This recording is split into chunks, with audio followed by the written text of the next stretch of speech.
The ice drill screamed as it cut through the frozen ground. Dr. Tae-ho Kim wiped sweat from his face despite the cold Antarctic air. His team had been digging for 3 months now, following strange metal readings deep under the ice. "Doctor, you need to see this," called So-young Park from the drill site. The military captain stood at the edge of a massive hole they had carved into the ice. Her breath made white clouds in the freezing air. Tae-ho walked over and looked down. Far below, something dark and metallic gleamed under their bright lights. It was not rock or ice. It was something made by intelligent hands. "How deep?" he asked. 200 meters and still going," So-young replied. "Whatever it is, it's huge." Jin-Woo Lee, their team's scientist, came running from his equipment. His face was excited and worried at the same time. "The readings are getting stronger. This thing is giving off energy patterns I've never seen before." "What kind of energy?"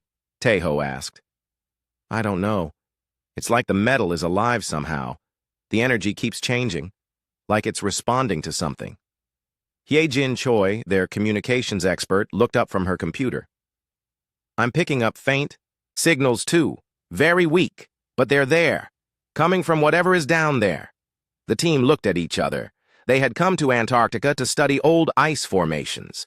Instead, they had found something that should not exist. "We need to go down there," Tae-ho said. So-young shook her head. "Too dangerous. We don't know what we're dealing with." "That's exactly why we need to look. This could be the most important discovery in human history." It took 2 more days to create a safe path down to the buried object. When they finally reached it, they stood in silence. What they had found was not just a piece of metal. It was a ship. The vessel stretched away into the darkness, far beyond what their lights could reach. The hull was made of a material that seemed to shift and change as they watched. Sometimes it looked like metal. Sometimes it looked like it was made of light itself. "This is impossible," Jin-Woo whispered. "The ice around this thing is thousands of years old, maybe older. But look at this ship. It looks like it was built yesterday." Tae-ho reached out to touch the hull. The moment his gloved hand made contact, the ship came alive. Lights ran along the hull like electric rivers. Panels opened with soft whispers. A doorway appeared where none had been before, glowing with warm light that seemed to invite them inside. "Nobody move," So-young ordered, raising her weapon, but it was too late. Hye-jin stepped forward, drawn by something none of them could understand. She walked toward the open door as if in a dream. "Hye-jin, stop!" Tae-ho called. She paused at the doorway and turned back to them. Her eyes were wide with wonder. "It's safe. I can feel it. The ship wants us to come inside." "Ships don't want anything," So-young said. "They're just machines." "Not this one," Hye-jin replied. She stepped through the doorway. The others had no choice but to follow. Inside, the ship was even more amazing. The corridors were wide and filled with soft light that came from the walls themselves. Everything was clean and new, as if the ship had been waiting for them. They followed Hye-jin through several corridors until they reached a large room. In the center was a table made of the same strange material as the hull. Above the table, lights began to dance in the air. The lights formed shapes. First, they showed the solar system. Then they showed Earth. Red lines appeared around the planet, and words formed in the air. The words were in English. "Seed World Designation, Terra 03, Status, Active, Temporal Beacon, Established." "What does that mean?" So-young asked. More words appeared. "Greetings, ancestors. We are the remnant of humanity's future. These vessels are your inheritance." Jin-Woo stumbled backward. "That's impossible. This ship is saying it was built by humans. By us, but from the future." The display changed. Now it showed a great war among the stars. Huge fleets of alien ships surrounded Earth. Human ships looking, just like the one they stood in, fought against impossible odds. Timeline. Designation, Omega. Probability of human survival, 0.03%. Temporal intervention authorized.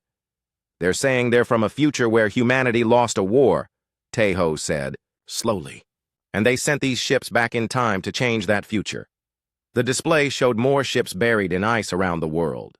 Dozens of them, each one the size of a city. Vessels contain complete technological database. Defensive systems active. Training protocols ready. Galactic contact imminent. He-Jin looked up from her equipment. I'm detecting movement in space. Something big is coming toward Earth. How big?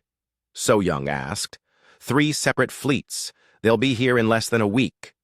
The ship's display changed again. Now it showed alien faces.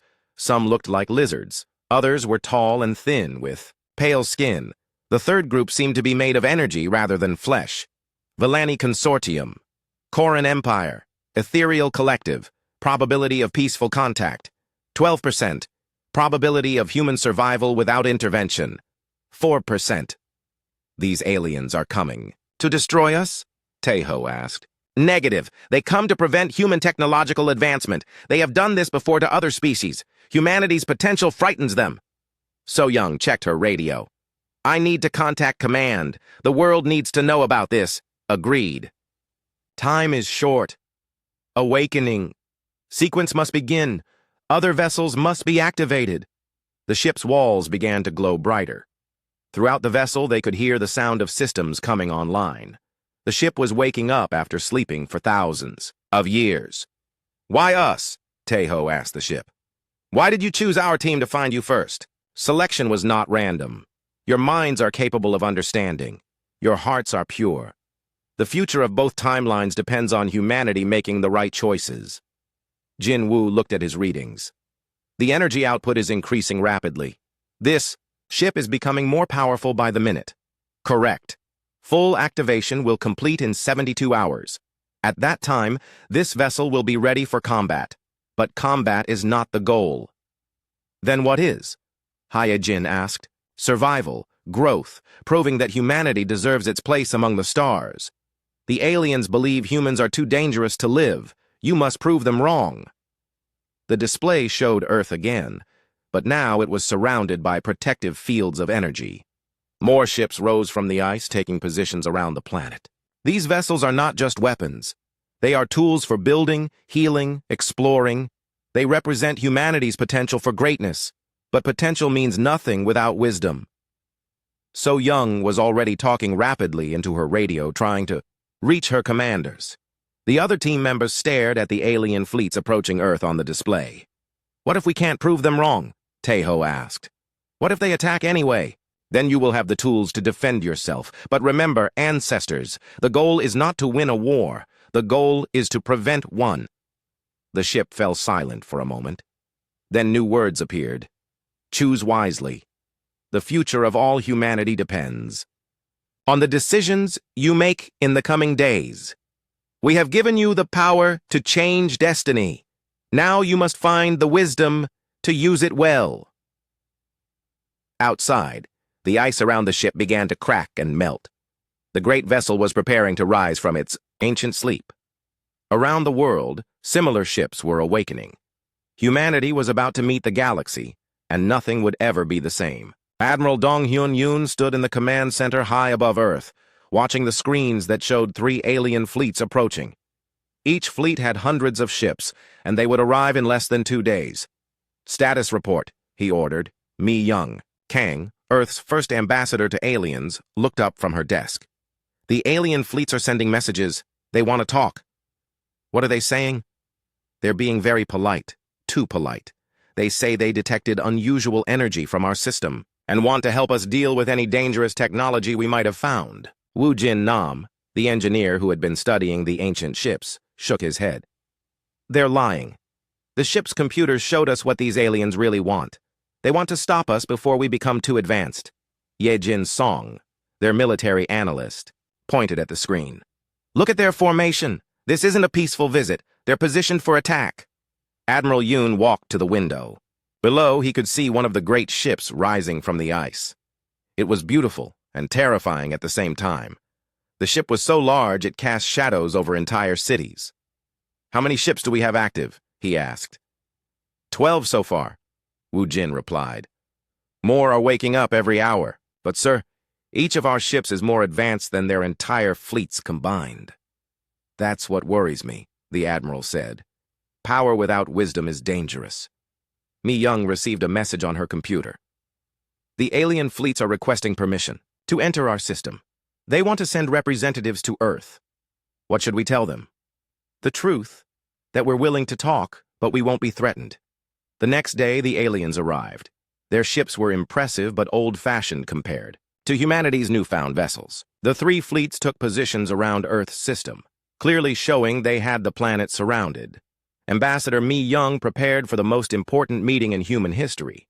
She wore her best uniform and carried a briefcase full of diplomatic protocols that might mean nothing when dealing with aliens. The meeting took place on a space station between Earth and the Moon. The aliens came in small shuttles, leaving their big ships behind. Mi Young brought Ye Jin and two other diplomats with her.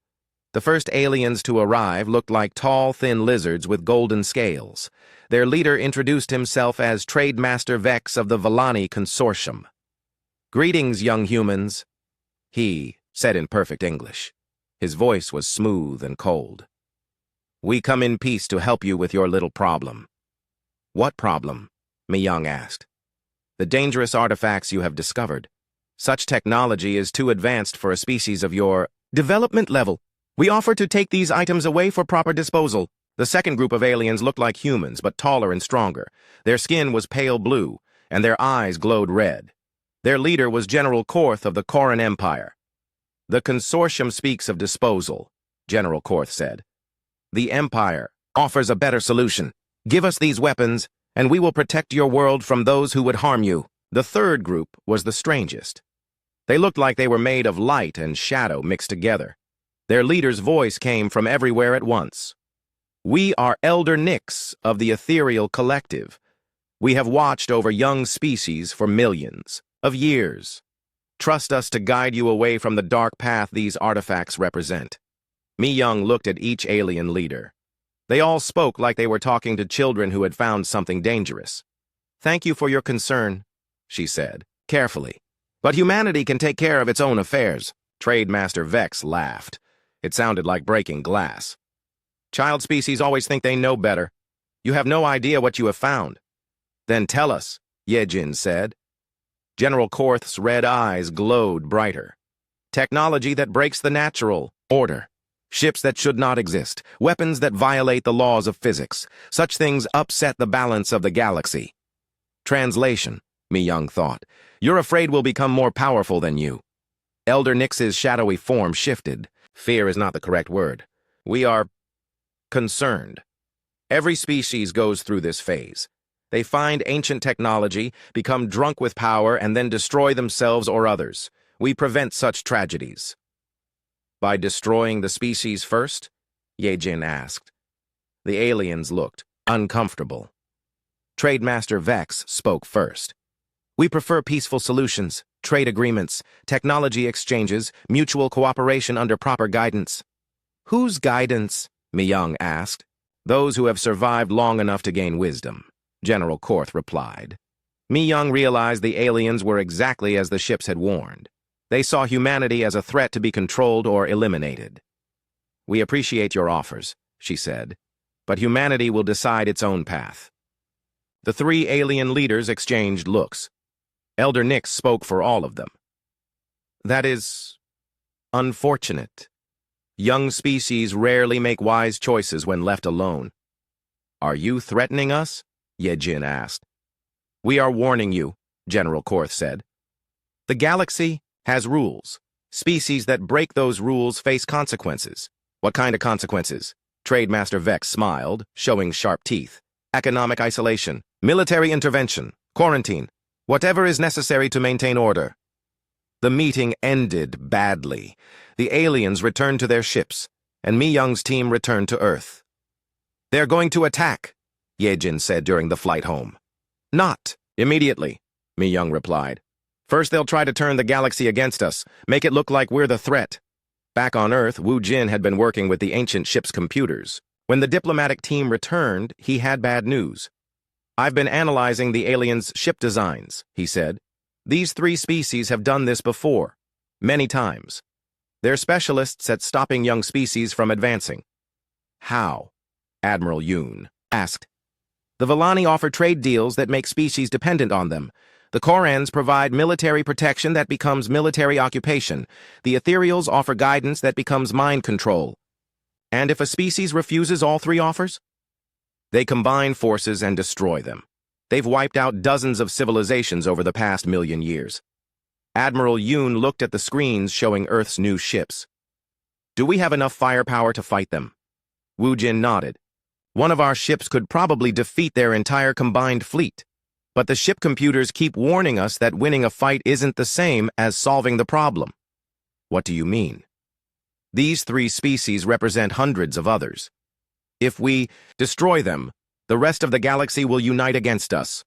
We'll face thousands of fleets instead of three. Mi Young studied the diplomatic files. There has to be another way. The future humans who sent these ships back in time must have had a plan beyond just giving us bigger weapons. Yejin pointed at the communication screens. The aliens are broadcasting to other species. They're telling the galaxy that humanity has found dangerous technology and refuses to give it up. What's the response? Mixed. Some species are asking questions. Others are already pledging support to the three fleets. Admiral Yoon made his decision. We need to learn everything we can about these ships. If there's going to be a fight, we need to be ready. But more importantly, we need to find a way to prove that humanity isn't the threat they claim we are. Outside the space station, the three alien fleets began moving into attack formation. They were giving humanity one last chance to surrender the ships peacefully. Time was running out, and the future of both human and galactic civilization hung in the balance. The ancient ships had given humanity the power to defend itself, but power alone would not be enough. They needed wisdom, and they needed it fast. Captain Kyung-ho Lim stood on the bridge of humanity's first active starship. The vessel was so advanced that most of its controls operated by thought alone. Around him, his crew was still learning how to use technology that seemed like magic. Status. Report, he ordered. Bo-Ra Shin, the chief engineer, looked up from her station. Her hands were shaking slightly from excitement and fear. All systems are online, Captain. The ship is fully powered and ready for anything. Weapons systems. Kyung-ho asked Min-ho Jang, their weapons officer, shook his head in amazement. Sir, I don't even know how to describe what this ship can do. The weapons don't just shoot energy or missiles, they can change the laws of physics around enemy ships.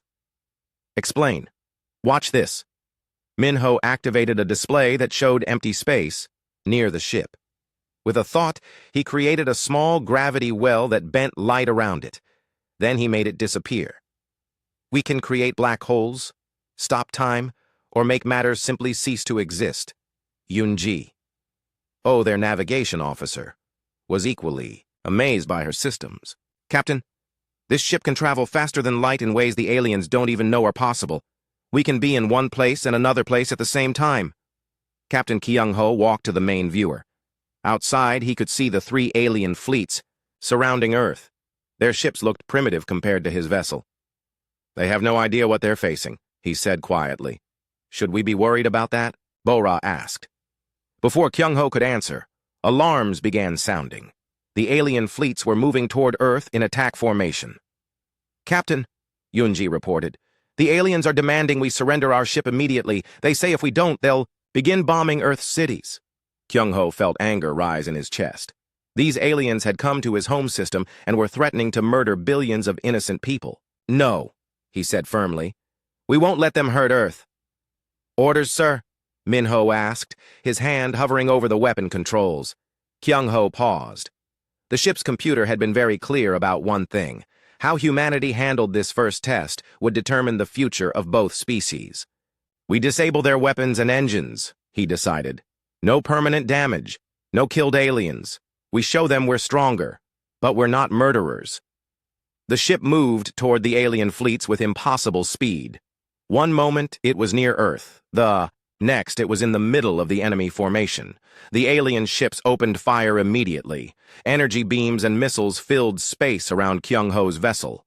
But none of the attacks reached their target. The human ship existed slightly outside normal space, and the alien weapons passed right through it. Their weapons can't even touch us, Bo-Ra marveled. Now show them ours can touch them, Kyung-ho ordered. Min-ho activated the ship's defensive systems. Carefully controlled energy fields reached out and gently touched each alien vessel. The fields didn't destroy anything. Instead, they simply turned off the aliens' weapons and engines. In less than 10 minutes, 3 entire fleets of warships became floating metal boxes. Not one alien was hurt, but none of their ships could move or fight. "Impossible," came a transmission from the Koran fleet. "No weapon can disable our shields from the outside." "We didn't go through your shields," Kyung-ho replied. "We went around them. Through dimensions your technology doesn't know exist." Trademaster Vex's voice crackled over the radio. "What do you want, human?" "Peace. We want you to leave our system and never threaten Earth again." "And if we refuse?" Kyung-ho looked at Min-ho, who nodded. The ship's weapons created a small demonstration near the alien fleets. Space itself seemed to tear open, showing the swirling energy of another dimension. "Then we'll send you somewhere very far away," Kyung-ho said. "We have the power to move your entire fleets to another galaxy. We're hoping we don't need to use it." Elder Nix's ethereal voice whispered across the communication channel. "You threaten us while claiming to want peace?" "No," Kyung-ho replied. "We're showing you that we could destroy you but choose not to." "There's a difference." "Why?" "General," Korth demanded. "If you have such power, why not use it?" Bo-Ra looked at her captain. It was a good question. Their ship could easily destroy all 3 fleets and probably most of the galaxy if they wanted to. "Because," Kyung-ho said slowly, "power without wisdom leads to tyranny, and wisdom means knowing when not to use power." The aliens fell silent. This was clearly not what they had expected from humanity. "You could rule the galaxy with ships like this," Trademaster Vex said finally. "We don't want to rule anyone," Kyung-ho replied. "We want to explore, to learn, to help others grow. The galaxy is big enough for everyone." "That's what they all say," General Korth growled. At first, Yunji detected new movement on her sensors. "Captain, more ships are approaching, dozens, of different species."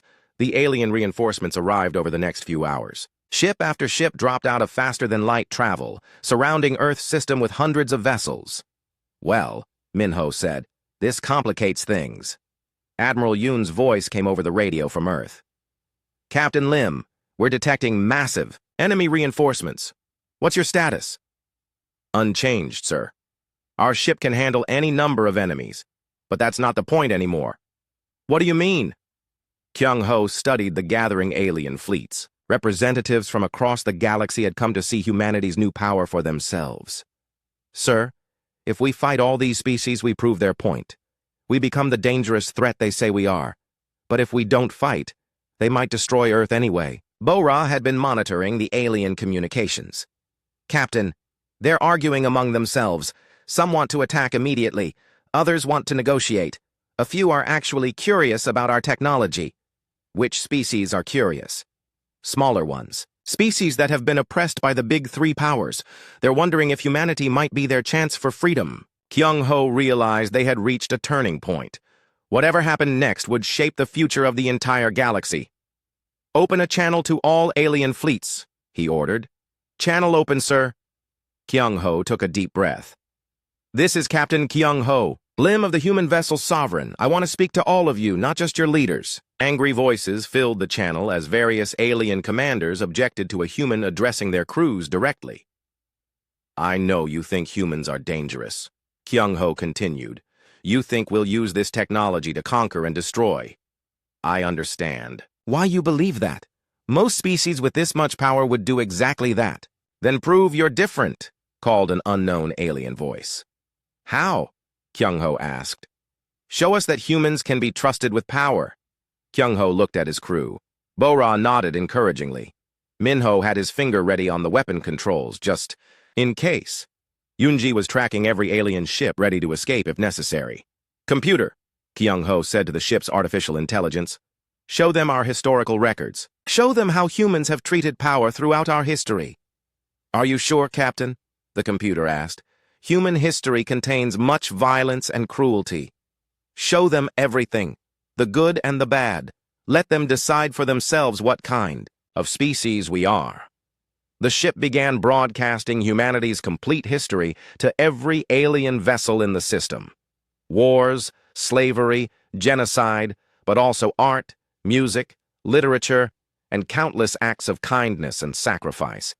The alien fleets fell silent as they watched thousands of years of human civilization unfold before them.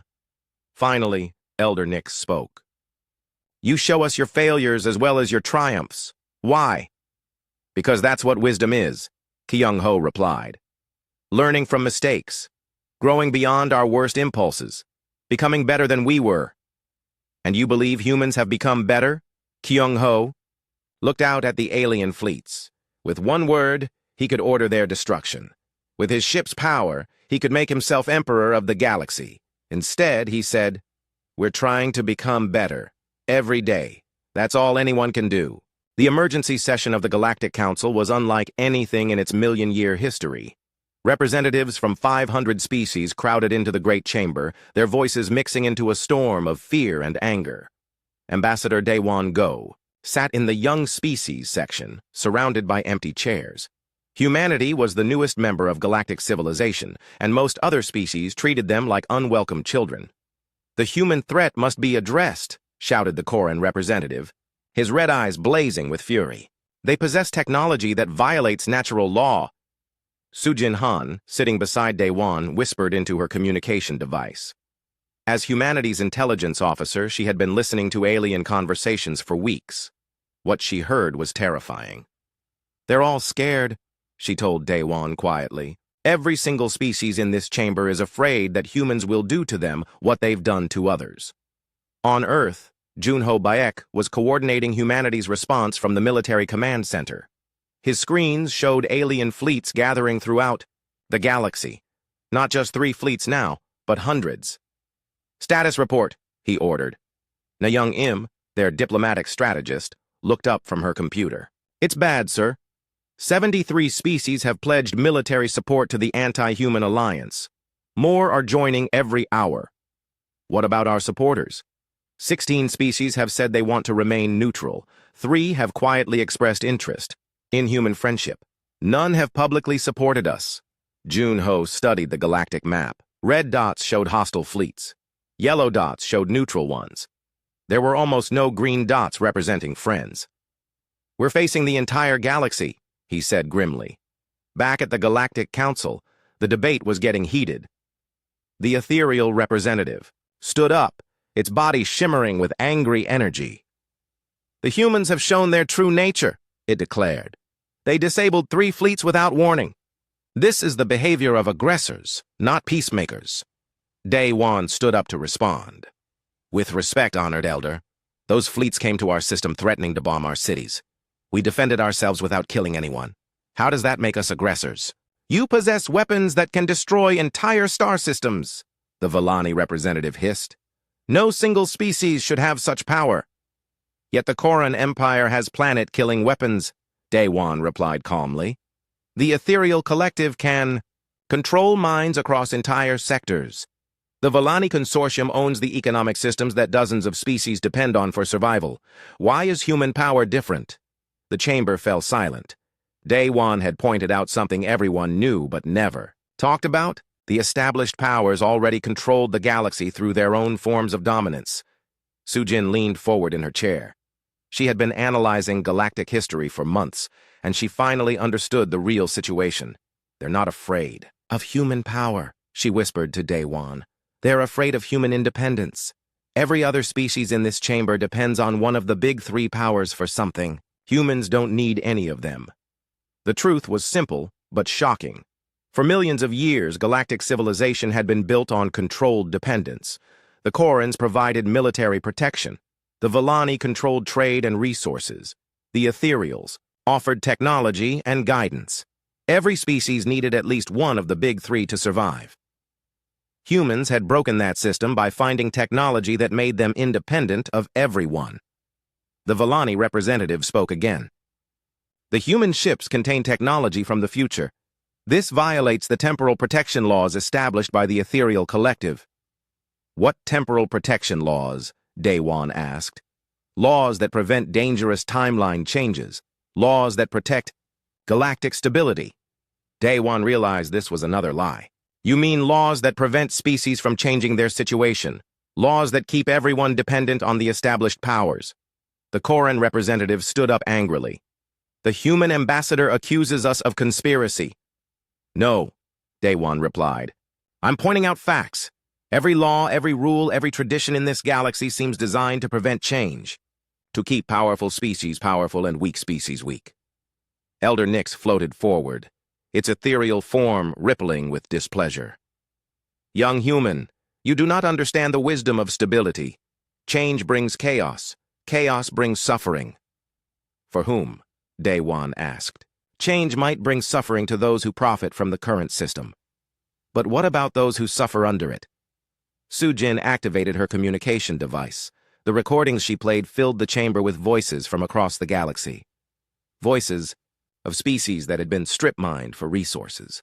Voices of civilizations forced into technological stagnation. Voices of races that had been protected into extinction.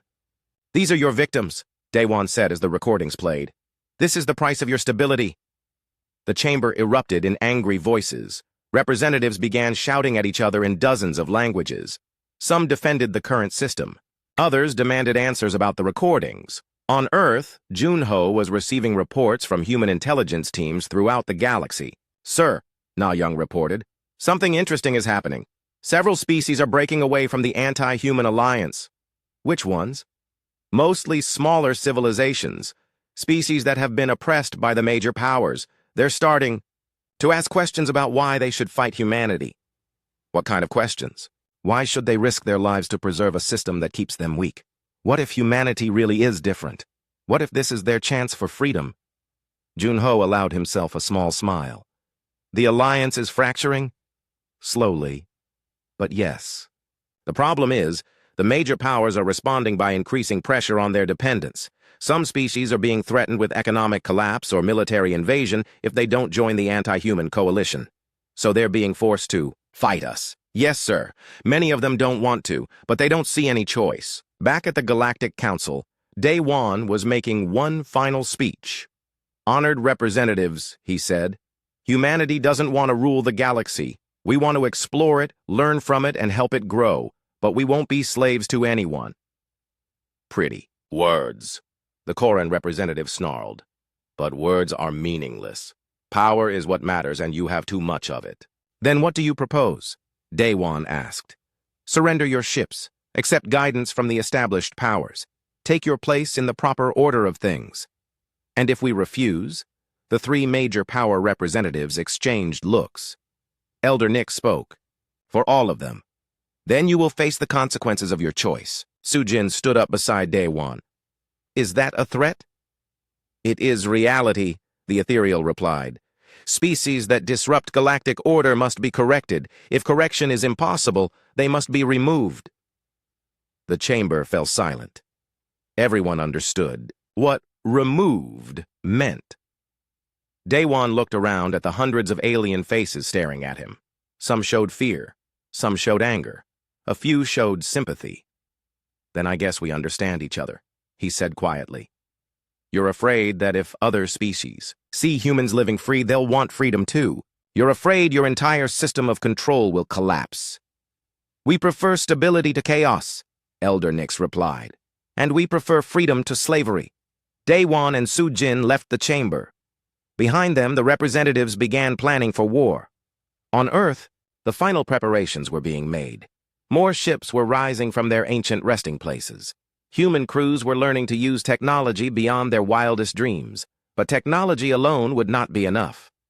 The entire galaxy was turning against them, driven by fear and controlled by powers that would rather destroy humanity than lose their dominance. The war for galactic freedom was about to begin, and humanity stood almost alone against forces that had ruled the stars for millions of years. The only question was whether the power to fight would be enough, or if wisdom could find another way. Commander Sung-Woo An piloted his exploration ship through a star system that had been dead for 1,000 years. His mission was to make first contact with species the major galactic powers had forgotten or abandoned. Sensors are picking up. Life signs on the third planet, reported Jihai Ryu, the team's cultural specialist. But the readings are strange. It's like the entire world is sick. Through the ship's windows, they could see a planet covered in gray dust. The oceans were dark with pollution, and no lights showed on the night side. "What happened here?" asked Tae-young Seo, who led their humanitarian mission team.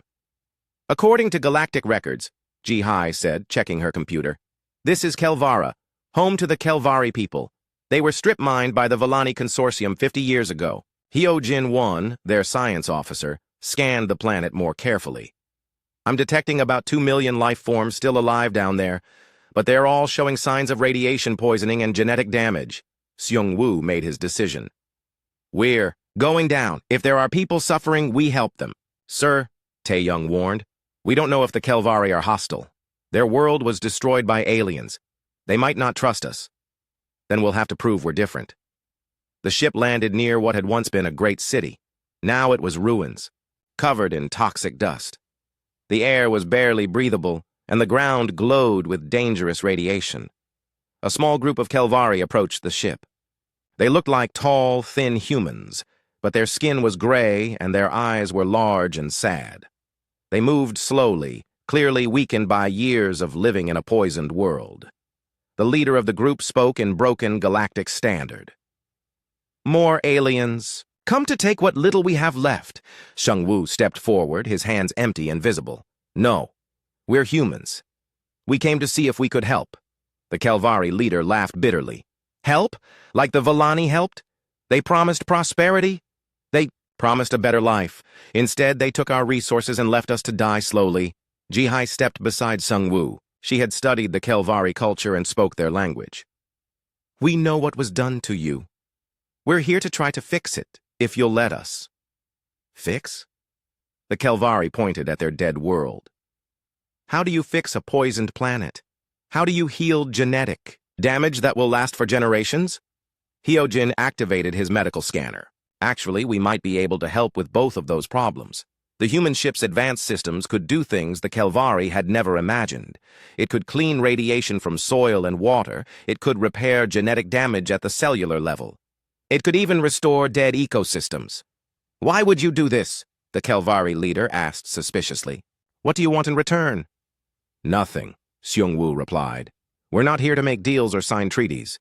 We're here because people are suffering, and we can help stop that suffering." The Kelvari stared at him in disbelief. In their experience, aliens always wanted something in return for their help. Tae-young began setting up medical equipment. "We'll need to treat the radiation sickness first, then we can work on the long-term genetic repairs." "How much will this cost us?" the Kelvari leader asked. "Nothing. It's free." The Kelvari began to cry. After 50 years of slow death, someone was offering them hope without asking for payment. Word spread quickly through the galaxy about what humans were doing. While the major powers prepared for war, human ships were visiting forgotten worlds and helping abandoned peoples. On the mining world of Drakmor, humans cleaned up toxic waste that had been poisoning the native Drakmori for centuries. On the agricultural planet Thessia, they helped farmers whose soil had been ruined by overharvesting for Volani export crops. Each time, the humans asked for nothing in return. They simply helped because they could.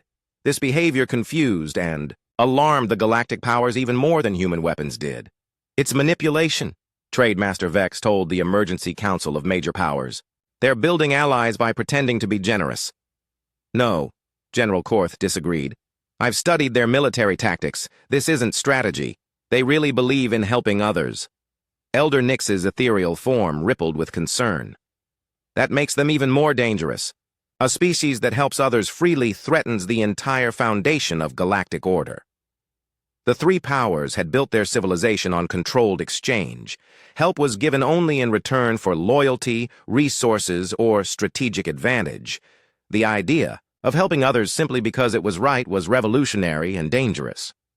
"If other species see humans giving advanced technology freely," Trade Master Vex said, "they'll start questioning why they have to pay us for inferior technology. Worse," General Korth added, "they'll start questioning why they need our protection when humans can protect them better without demanding military bases on their worlds." Elder Nix spoke the truth they all feared. If the human model spreads, our entire system of control collapses. Species will become independent. They won't need us anymore. On the healing world of Kelvara, amazing changes were taking place. The human ships had worked for weeks to clean the air and water.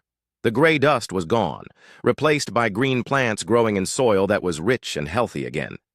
The Kelvari leader, whose name was Vorthok, stood beside Commander Sung-woo watching. Children play in a garden that had been dead wasteland just days before. "I still don't understand," Vorthok said. "Why do you do this? What do humans gain?" Sung-woo thought about the question. "We gain the knowledge that we helped someone. We gain friends. We gain the satisfaction of using our power for something good. And that's enough? It has to be. Power that isn't used to help others is just selfishness." HFY approached them with a communication device. "Commander, we're receiving messages from across the galaxy. Dozens of species are asking for human help with problems the major powers have ignored." "What kind of problems?" "Ecological disasters, genetic plagues, technological dependence. Species that have been kept deliberately weak want our help to become strong." Tae-young joined the conversation. "Sir, we're also getting warnings. The Vellani are threatening economic sanctions against any species that accepts human help. The Korans are moving military fleets to intimidate our new friends." Hyojin had been monitoring galactic communications. "The ethereals are the worst. They're using their mental influence to make some species believe that accepting human help will damn their souls." Sung-woo realized humanity was facing a test of character. They could continue helping others and face the wrath of the galactic powers, or they could stop and try to negotiate some kind of peace. "What do you think we should do?" he asked his team. "Keep helping," HFY said immediately. "These people need us." "Agreed," said Tae-young. "We didn't gain this power just to protect ourselves." Hyojin nodded. "The galactic powers are already planning to attack us anyway. At least this way, we'll have allies who chose to support us." Vorthok had been listening to the conversation. Now he spoke up. "Commander, the Kelvari have something to offer in return. For your help?" "We don't need payment," Sung-woo replied. "Not payment. Partnership. You've shown us that strength can be used to help rather than dominate. If war comes, the Kelvari will stand with humanity." Similar messages came from dozens of worlds, species that had been forgotten, oppressed, or abandoned by the galactic powers were choosing to ally themselves with humanity. It's not about the technology, HFY realized. It's about hope. For the first time in millions of years, weak species have hope that they can become strong without becoming evil. The galactic powers watched their carefully controlled civilization beginning to crack. Some species were openly defying economic sanctions to accept human help. Others were questioning why they needed protection that cost them their freedom. Most dangerous of all, some species were beginning to develop their own advanced technology, guided by human teachers who shared knowledge freely instead of hoarding it. "The situation is out of control," Elder Nix told the Emergency Council. "Human influence is spreading too quickly to contain." Then we moved to the final solution. General Korth said grimly, "Total war. We destroy humanity before they can corrupt any more species." Trade Master Vex nodded agreement. "Better to rule over a smaller galaxy than lose control of the entire one." Across the galaxy, the largest military alliance in galactic history began to assemble. Thousands of ships from hundreds of species, all united by fear of human influence. But humanity was no longer alone. For every enemy ship in the growing armada, there was a species that had been helped by humans and was willing to fight to preserve their newfound hope. The battle for the future of galactic civilization was about to begin. On one side stood the old order, built on control and dependence. On the other stood a new possibility, built on cooperation and freedom.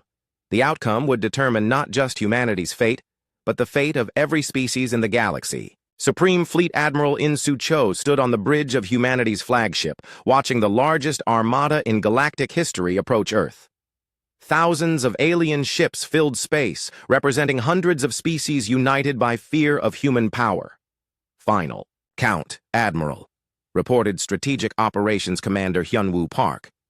8,000 enemy vessels, including 12 planet-killer ships and 43 reality-warping weapons. Chief Diplomatic Officer Yoo-jin Kim looked up from her communications station.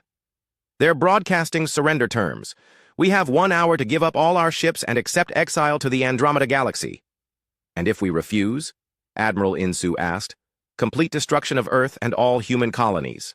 Timeline analysis." Specialist Su-Min Lee had been studying the ancient ship's historical records. "Admiral, I think I understand now why the future humans sent these ships back in time." "Explain." "They weren't just trying to give us better weapons. They were giving us a choice the original timeline never had. We can change the future by choosing differently than they did." Admiral In-Su studied the tactical displays. His fleet of ancient ships could easily destroy the entire alien armada. The technology gap was so large that it wouldn't even be a fair fight. "What choice did the future humans make?" he asked. "They fought back," Su-Min replied. "They won every battle, conquered their enemies, and became the dominant power in the galaxy. But that dominance bred resentment, which led to rebellion, which led to the final war that nearly destroyed all life in the galaxy. So fighting is the wrong choice? Not necessarily. But fighting the same way they did will lead to the same result." Commander Hyun-Woo received an urgent message. "Admiral, our allied species are taking positions around Earth. The Kelvari, the Drakmori, Thessians, and 47 other species have sent ships to help defend us." Yujin shook her head sadly. "Their ships are brave but primitive. They'll be destroyed in the first wave of alien attacks." "Then we have to make sure there is no first wave," Admiral In-Su decided. The alien armada moved into attack formation. At its head were the ships of the three major powers, Villani, Koran, and Ethereal. Behind them came the fleets of species forced to choose between fighting humanity and facing destruction themselves. "Open a channel to the alien fleet, Admiral," In-Su ordered. The main screen showed the faces of the three alien leaders. Trademaster Vex looked confident. General Korth appeared eager for battle. Elder Nix seemed resigned to what was about to happen. "This is your final warning, humans," Trademaster Vex announced. "Surrender now or face annihilation." "I have a counter-proposal," Admiral In-Su replied. "Let us show you something before you attack." "No more delays," General Korth snarled. "You've had your chance to surrender." "Not a delay," Admiral In-Su said calmly. "A demonstration, one that will change everything." Without waiting for permission, Su-Min activated the fleet's temporal manipulation systems. Space around Earth's solar system began to shimmer and bend. "What are you doing?" Elder Nix demanded. "Stepping outside of time," Admiral In-Su replied. "Watch and learn." The human ships created a temporal bubble around Earth's system. Inside the bubble, time moved normally. Outside, the rest of the galaxy was frozen in a single moment. "Impossible," breathed Trademaster Vex. "No species has ever mastered temporal manipulation on this scale." "The species that built these ships did," Yujin said, "and they were human, from a future that doesn't have to happen."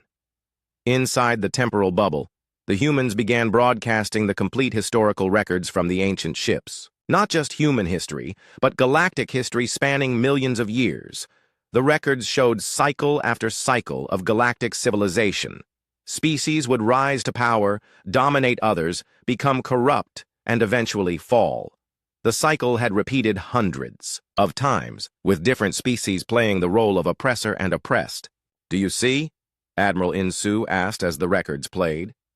"Every empire thinks it's different. Every dominant power believes it's bringing order and peace. But the pattern is always the same." The alien leaders watched in growing horror as they saw their own species' histories played out. The Villani had once been oppressed by an ancient trading empire. The Korans had fought for freedom against military dictators. The Ethereals had been slaves to beings of pure energy. "You've all been victims," Su-Min explained. "And now you've become the oppressors. The cycle continues because no one is willing to break it." Commander Hyun-Woo expanded the temporal field to include some of the alien ships. Representatives from various species found themselves able to move and speak within the bubble of stopped time. "What is the point of this?" demanded the Zalani representative, speaking for one of the smaller allied species. "The point," Yujin replied, "is choice. We're showing you that there's another way." The historical record shifted to show possible futures. In one timeline, humans conquered the galaxy and ruled for 10,000 years before falling to rebellion. In another, the current galactic powers destroyed humanity and continued their dominance until they too fell to new challengers. But there was a third timeline, one where the cycle of domination and rebellion was broken. In this future, Su-Min explained, No single species dominates. Technology and knowledge are shared freely. Species cooperate instead of competing for control. Impossible! Trademaster Vex scoffed. Such a system would collapse into chaos. Would it? Admiral Insu asked. He gestured to the small fleet of allied ships around Earth. Look at our allies. They chose to risk everything to defend us, not because we control them, but because we help them freely. The Kelvari representative spoke up from one of the smaller ships. The humans gave us back our world and asked for nothing in return. The Volani took our resources and left us to die. Which system creates more loyalty? Other allied species began to speak. The Drakmori told how humans had cleaned their poisoned minds. The Thessians described how human technology had restored their ruined farmlands. We follow humanity not because we fear them, the Thessian ambassador said, but because they showed us a better way to live. Elder Nyx's ethereal form flickered with uncertainty. And what happens when humans become corrupt? What happens when power changes them as it has changed every other species? Admiral Insu considered the question seriously. Then other species will have the technology and strength to stop us. That's the point. In our system, no one is too weak to resist oppression. The alien leaders looked at each other. Everything they believed about galactic order was being challenged. You're asking us to give up our power, General Korth said finally. No, Yujin replied. We're asking you to transform it. Instead of power over others, you could have power with others. Instead of ruling through fear, you could lead through cooperation. Commander Hyunwoo displayed new readings on the screen. The temporal field is stable, but it won't last forever. You need to make a choice. Trademaster Vex was the first to speak. The Volani Consortium has built our civilization on controlled trade. Without that control, we have no purpose. You could have a new purpose, Admiral Insu suggested. Instead of controlling trade to maintain power, you could facilitate trade to build prosperity for everyone. General Korth's red eyes glowed with anger and confusion. The Koran Empire exists to maintain military order, without enemies to fight. What are we? Protectors, Suman replied. Instead of conquering weak species, you could defend them. Instead of building fear, you could build security. Elder Nyx was silent for a long moment. Finally, the ethereal being spoke. The collective has guided younger species for millions of years. We believed guidance required control. But what if it didn't? Yujin asked. What if guidance meant teaching others to think for themselves instead of thinking for them? The temporal field began to flicker. Time was running out. One by one, some of the alien species began to choose. The smaller powers, those who had been oppressed by the Big Three, chose to join humanity's alliance. Some of the middle powers decided to remain neutral and see what developed. But the three major powers hesitated. Giving up control meant giving up everything they had built their identities around. Time's up, Commander Hyunwoo announced. Admiral Insu made his decision. Instead of forcing the choice, he gave the aliens their freedom. The temporal field collapsed, returning the galaxy to normal time flow. The human fleet remained in defensive positions around Earth, but did not attack. We will not force change on anyone, Admiral Insu announced to the entire alien armada. Those who want to join us in building a better galaxy are welcome. Those who want to maintain the old ways can do so, but not by oppressing others. The response was immediate and dramatic. Nearly half the alien fleet broke away from the armada, choosing to join humanity's alliance. Others declared neutrality and departed for their home systems. The three major powers were left with less than a quarter of their original force. This isn't over, Trademaster Vex transmitted as the Volani ships retreated. No, Admiral Insu agreed. But it's a beginning. Years passed.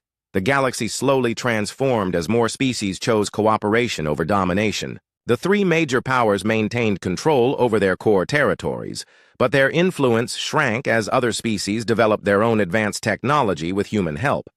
Wars still happened, but they were smaller conflicts between equals rather than genocide.